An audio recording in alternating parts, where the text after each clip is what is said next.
Nels Coxman is a hard-working snowplow driver in the town of Kehoe who performs his duties diligently and has a beautiful wife, Grace, and a son, Kyle. He is named Citizen of the Year and given an award in his honor, where he makes a heartfelt speech. I'm no speech giver. I picked a good road early. Meanwhile, Kyle, who has just finished his shift at the airport, is suddenly ambushed in the locker room by two men. Wrapping his face with a cloth, they forcefully drag him to their van, where Dante, another victim and Kyle's co-worker, has also been captured. An injection is given to Kyle despite his struggles. He manages to fall out of the speeding van by force and tries to run, with his eyes and hands bound, but one of the men gets out and shoots at him, just as he falls over the edge. The next morning, Viking, a drug lord, gives his son Ryan a pep talk about standing up for himself in regards to a bully in his class, as they prepare to leave for school. And, of course, for a drug lord, standing up for oneself means hitting back. Meanwhile, the two men who kidnapped Kyle the previous night bring a drug-induced Dante out of their van. They pretend to be friends returning from a nightclub with him to avoid suspicion. They place sunglasses on the Dante's face before leaving him slumped in a roadside chair. While going through his snowplow rounds, Nels comes across Grace, who is standing in the snow looking confused, scared, and upset, with just her socks on. Afterward, he drives them away quickly, the tension heavy in the air. When they arrive at the morgue, a body is brought out, and after several awkward seconds of an attendant raising the stretcher by pedaling, almost annoyingly so, they discover it's their one and only son, Kyle. They are shocked and in pain, but things only get worse when they are told that he died from a heroin overdose. He died of a heroin overdose. Detective Osgard hands over Kyle's personal belongings in a Ziploc bag. Nels, confused as ever, tells the coroner that Kyle wasn't a druggie, but the coroner feels that's what all parents say.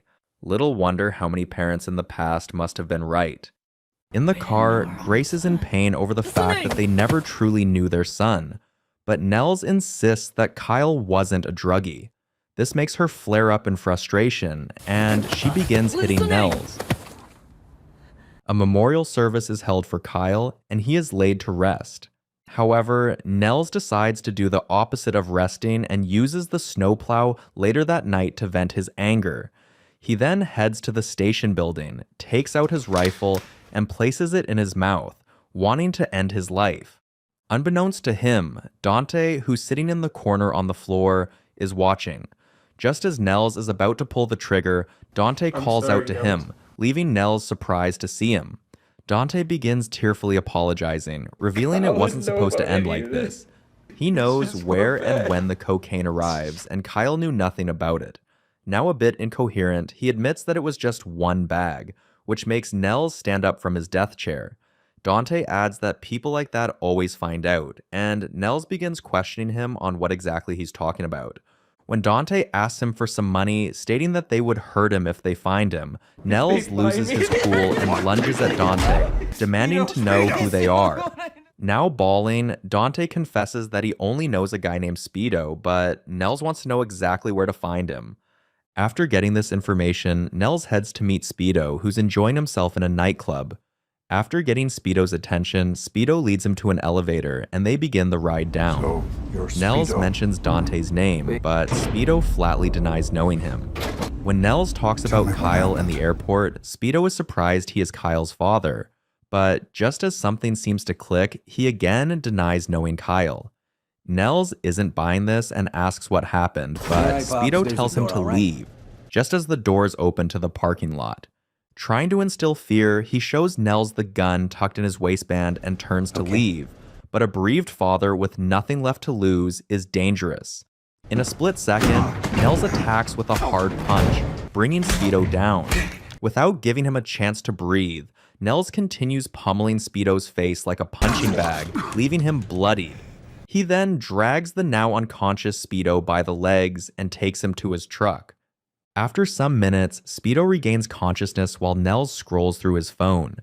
Nels resumes questioning him about what happened, going in for a second round of pummeling, but Speedo weakly stops him and confesses that he was only following orders.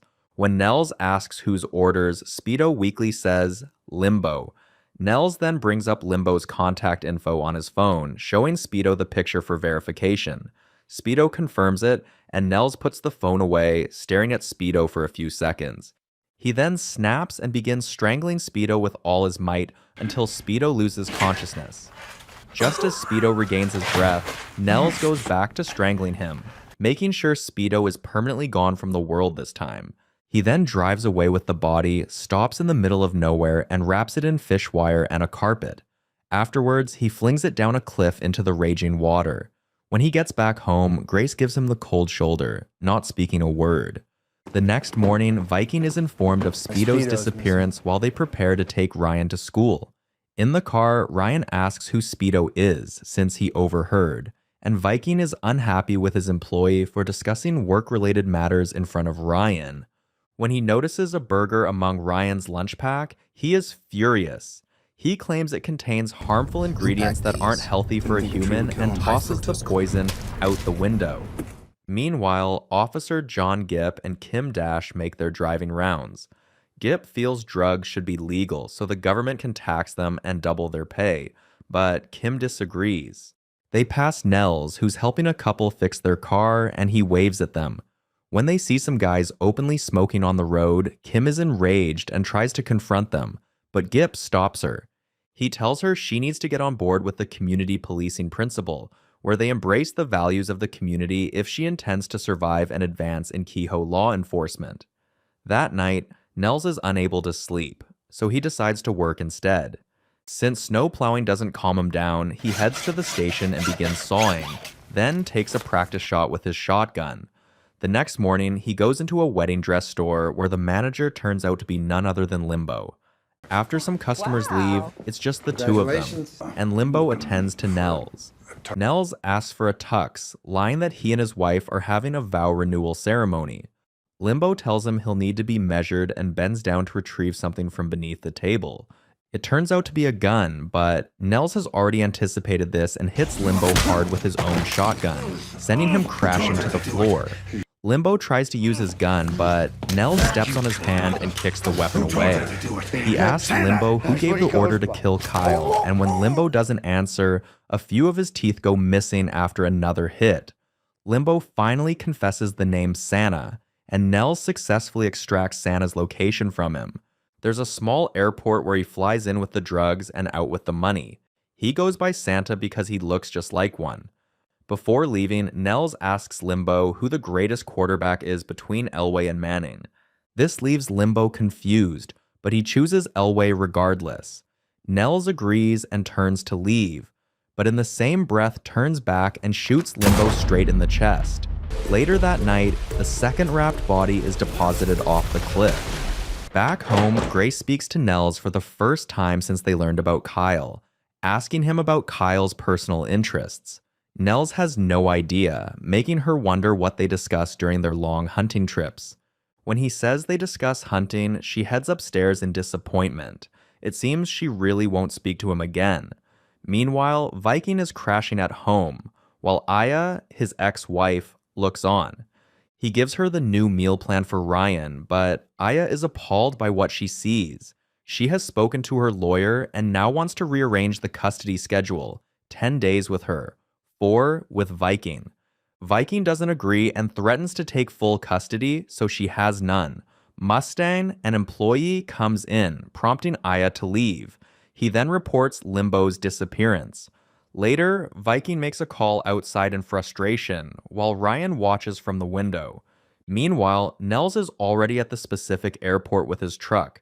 He notices Santa and begins pursuing him in the snow. Santa spots the truck and diverts, forcing Nels to take another route. Thinking the matter is settled, Santa is shocked when he sees the truck ahead of him again. This forces him to stop, since they can't both pass the trail. Nels gets out and approaches him, politely asking him to back his car into the tunnels so there'd be room to pass. Unaware of the danger facing him, Santa pulls out some cash, trying to bribe Nels to back up instead. Nels pretends to take the money, but what comes next is Santa's head smashing into the steering wheel. The pummeling continues outside the truck, but Santa refuses to give away any information. Tired and winded, Nels stops to catch his breath. and they both start laughing like maniacs lying on the snow. Unfortunately for Santa, his laugh will continue in the other world, as Nels takes out a shotgun and shoots him in the head. He then proceeds to cut open all the bags of cocaine Santa has, scattering them into the snow. With Santa's body in the truck bed, Nels speeds away. That night, the cliff receives its third wrapped body. Back home, Nels discovers Grace has left with her belongings, leaving only a blank note. The next morning, Nels visits his brother Brock to ask for help with information regarding Kyle's murder. He learns that Dante stole a kilo of coke from Viking. Brock knew Viking as a kid, along with Viking's father, Bullet. Whenever Bullet had rough jobs to be done, Viking was the one for it, next to their father, then Brock. Now that Viking has taken over the dealings, Nels reveals he plans to end him. Brock laughs this off, but is surprised when Nels admits to having already taken out 3 of Viking's men. Nels explains how he disposed of the bodies, admitting he learned the method from a crime novel. Brock's wife isn't pleased with the company, thinking Nels is someone from Brock's troublesome past. After a few kisses, she gives them privacy. Brock learns that Grace has left, but Nels is focused only on finding Viking. Brock tells him he won't find him, insisting Nels has gone as far up the ladder as possible, but Nels disagrees. At home, Viking learns of Santa's disappearance and the missing coke, blaming it on the Indians. Apparently, when Bullet first started, he made a deal with an Indian named White Bull. He supplied him, and White Bull sold on the reservation until he wanted more turf. White Bull was then given some little towns like Kehoe. But Kehoe eventually built a ski resort, turning it into a gold mine. Viking feels the Indians always want more because they think the turf was theirs all along. White Bull gave a necklace to Bullet when they sealed their deal, but Viking decides it's time to return it. He sends 2 men to stake out and kidnap one of the Indians to get information. In the car, Bone tells the other man how he gets hotel maids to do more than just clean his room. The Indian is kidnapped and tortured through the night, but they get nothing from him. The next morning, Viking arrives and shoots the man in the head for being useless. The body is hung up on a signpost, the necklace placed on his wrist, where it's discovered by Gip and Kim. From the smile on Kim's face, she seems glad to finally get some action. The Indians arrive at the scene, and White Bull is devastated to see his son displayed like that. With revenge and war in their minds, they head back to Denver. In a bar, Kim updates Gip about Simon, the victim, White Bull, and Viking, whose real name is Trevor Calcote. She suspects a drug turf war and wonders what they should do, but with his 30 years of experience, Gip says it's a job for Denver Vice. Later, Brock meets Nels and tells him Viking's real name. If Nels wants to eliminate him, he'll need to hire an assassin, and Brock suggests the Eskimo.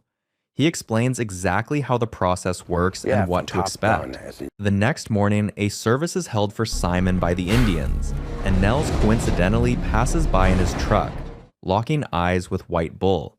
Later, Nels goes to pick up the Eskimo, who gets annoyed when the cab driver starts playing Barbie Girl on the radio.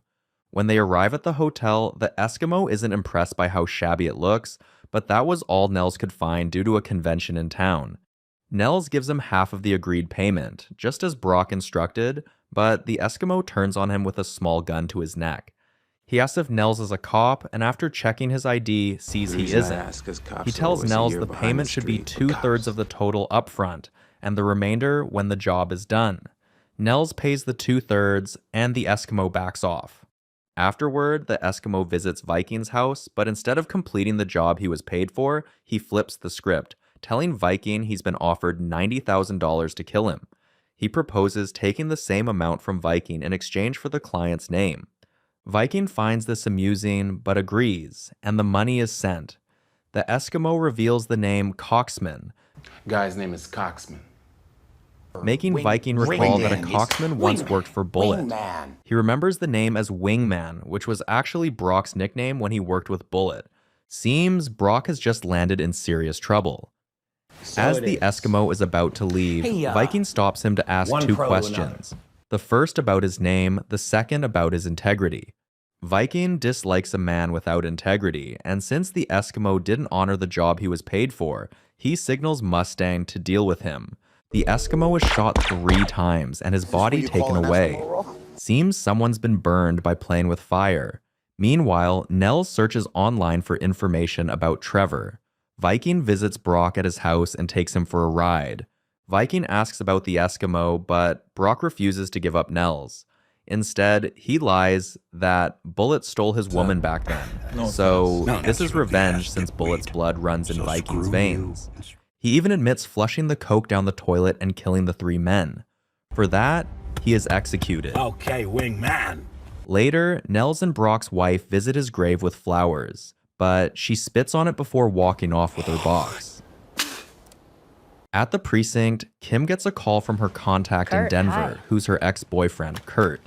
He tries bargaining the files he has on the drug lords for a private meeting with her, but when he eventually sends them, she makes up an excuse and ends the call. Jip, who wants her to have a love life, isn't happy about her actions. A final service is held for Simon by the Indians, where White Bull announces the deal with Bullet is off. They've taken his only son, so now he's out for blood. A son for a son. I will have blood for blood. A son for a son. Aya pays a visit to Viking, who is stunned when he opens his eyes from the tub and sees her sitting there staring at him. She reminds him he forgot to attend the bullying seminar at school, but Viking believes money can fix it. She corrects him, saying he's a criminal, not a businessman, which angers him. He reminds her how she used to love his coke back then, and even gets on the bed in a towel, urging her to remember the good times. Aya isn't falling for it, and she tells him she signed him up for a fundraiser before walking out. Nels visits the gravesite again, then makes a concrete decision. He drives to Viking's compound from his research and begins a stakeout. Gip brings coffee for Kim from a cafe, but the first thing she tells him is about 3 guys missing from Viking's team. Unbothered, Gip doesn't even remember who Viking is, but Kim jogs his memory, mentioning the 2 rival drug lords.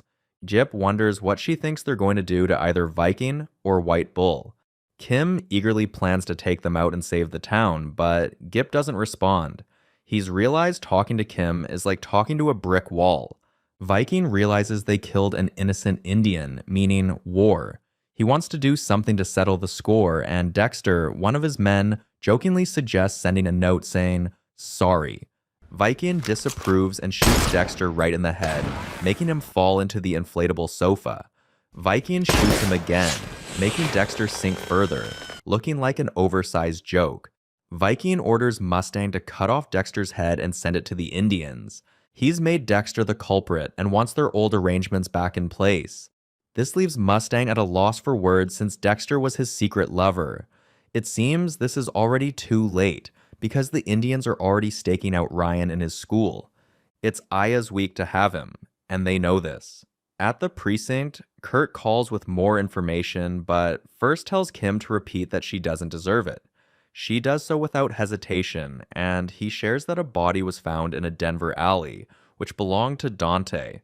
It was from a drug overdose and would have just been another regular find, but Kurt has discovered that Dante was a drug baggie at the Kehoe airport. Next, Kim pays a visit to Nels to ask about Dante, since he worked alongside Kyle. Nels doesn't give her any information, pretending not to know anything about Dante.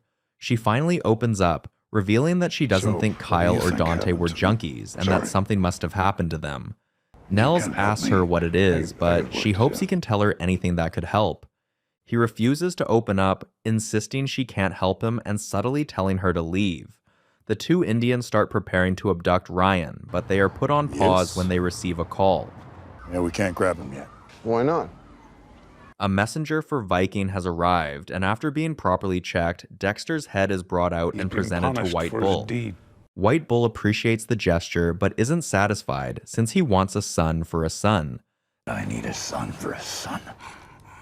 That being said, he shoots down the messenger.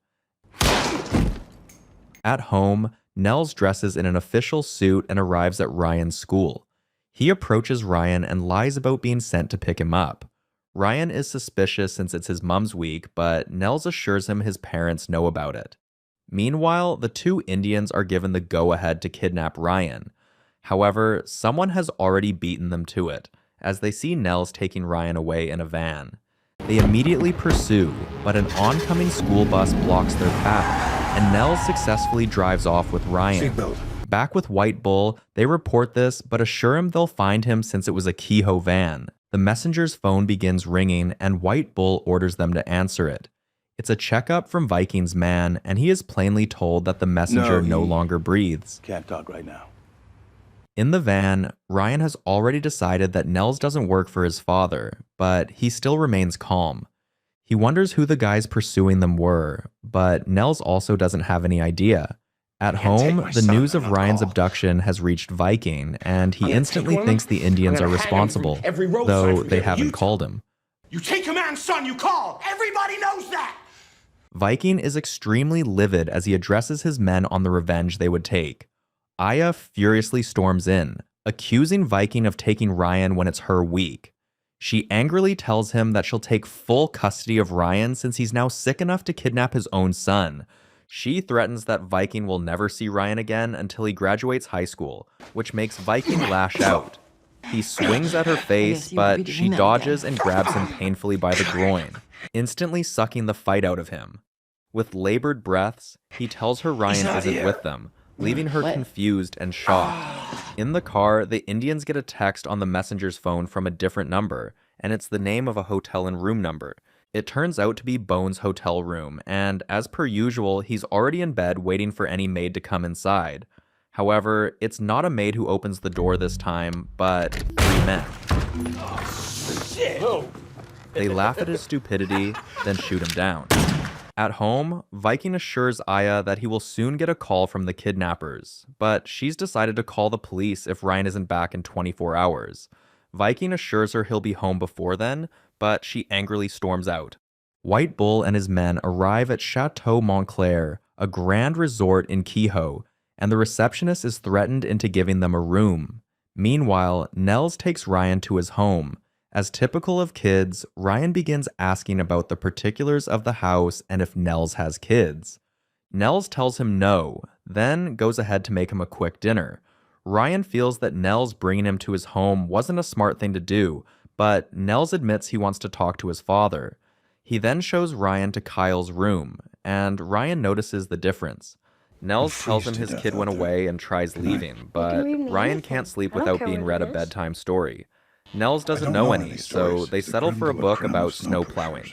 Well, a story's a story. Story time soon turns into cuddling time, and they both end up sleeping on the same bed. The next morning, a janitor from Ryan's school is brought to the house, and he tells Viking that he's seen the van Ryan was ushered into before, and has also seen the driver before. His story soon diverts to a private time with his wife while driving, but Viking isn't interested in anything else. He reveals Coleman as the person behind the kidnapping, and Viking realizes that Coleman has a relative. The janitor was offered 10 grand for the info, but what he gets instead is a grand entry into the other world. Viking and his men head out to meet Coxman, but Coxman has already seen their cars from his vantage point. He calls Viking, telling him he has Ryan and gives him the house address. However, he takes Ryan for a ride in the snow plowing truck. When Viking and his men arrive, they don't see anyone at home, but Viking spots Ryan's school bag. On the road, Gip and Kim stop to greet Nels, and he introduces Ryan as his nephew. My nephew, visiting. Jip comments on the cars he saw in Nels's yard, making Nels close the door. Mustang discovers a picture where Nels's company is shown, and they all move to that location. At the station, Nels instructs Ryan to sit in a corner before someone comes to get him. The Indians get a call from the messenger's phone, and the person discloses the location of where Viking and his men are headed. The informant turns out to be Mustang. Nels takes aim at Viking's car, but a sound from behind distracts him. He goes to check it out and sees Ryan beside the snow plowing truck. He takes him inside and safely secures him in a compartment, handing him a head puff set to block out noise before rushing back. However, the cars have already arrived, and though Nels tries to take a shot, he gets surprised when a gun is pointed to his head from the back. He is taken to meet Viking, who asks about Ryan. He angrily slaps him and begins threatening him with the promise of torture if he doesn't start talking. To his surprise, their little party gets interrupted by the Indians, who suddenly open fire on them. Everyone runs to hide, but some men are taken down. A gunfight begins, and all the guys from both sides get taken down. Nels manages to run to his truck, and Viking also runs to his car. He tries to escape, but Nels uses the machine to uproot a tree and plunge it into Viking's car, stopping his escape. To seal his fate, White Bull shoots him straight in the chest. After confirming that Viking has indeed been shot, Nels drives off in his truck, but he gets a surprise visitor when White Bull suddenly enters the passenger seat, pointing a gun at him. Kim and Gip arrive at the crime scene, and she's shocked to see the numerous bodies lying around. Meanwhile, Ryan drives off in the snowplowing truck, having learned from the drive he had with Nels. Turns out Viking is still alive, and he uses his last breath to tell Gip to tell Aya that she is something. He never gets to say what as he passes away. Nels gets to a point where there is a roadblock and goes to open it, leaving White Bull surprised. After several seconds, he gets back to the truck and continues driving, making White Bull drop the gun on the dashboard. Guess they're both alike after all, fathers grieving the loss of their sons.